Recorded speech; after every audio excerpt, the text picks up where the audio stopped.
Hello students, आज का question है तो हमें बताना है how much 70% pure iron may be obtain from 120 kg of 90% pure Fe2O3। तो सबसे पहला स्टेप तो ये कि इक्वेशन लिखो और उसको बैलेंस करो। अब यहाँ पर हम बैलेंसिंग किस तरह से कर सकते हैं। अगर मैं यहाँ पे आयरन के आगे 2 लगा दूँ तो आयरन हो जाएगा 4, तो यहाँ पे भी आ गया 4। अब ऑक्सीजन कितने हो गए 6, तो यहाँ पर आ गया 3 और कार्बन भी कितने हो गए 3।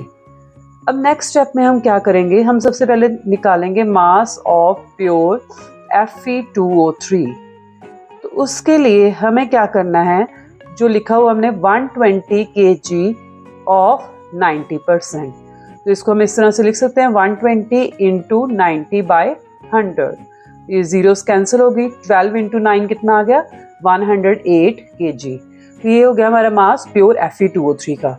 अब हमें मास निकालना है अपनी इक्वेशन के बेसिस पे, आयरन का मास और Fe2O3 का। अगर आप इक्वेशन में देखो तो हमारे पास कितना Fe2O3 है, 2 मॉलिक्यूल्स हैं। तो 2 मॉलिक्यूल का मास निकालने के लिए हम 2 आगे लिख देंगे।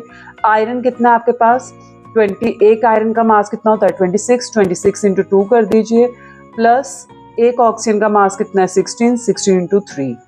तो ये हमारे पास कितना आ गया 6 2 कितना आएगा 12, 1 कैरी 2 2 4 52 प्लस 16 3 48।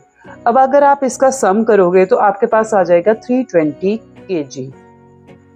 सिमिलरली हम 4Fe का भी मास निकाल लेते हैं, वो आ जाएगा 4 into 56 which will be 224 kg।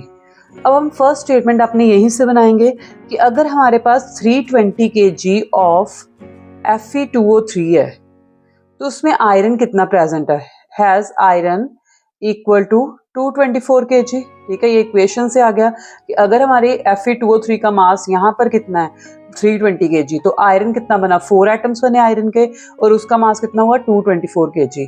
लेकिन गिवन मास हमें कितना है 108 kg।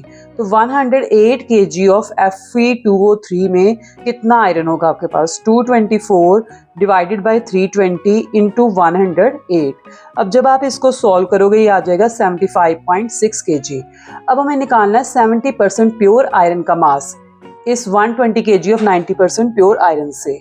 तो हम यहाँ पर लिख लेंगे let the required mass of 70% pure iron be x kg, और इसके बाद हम लिखेंगे 0.70x equal to 75.6 and x is equal to 75.6 over 0.70 which is equal to 108 kg।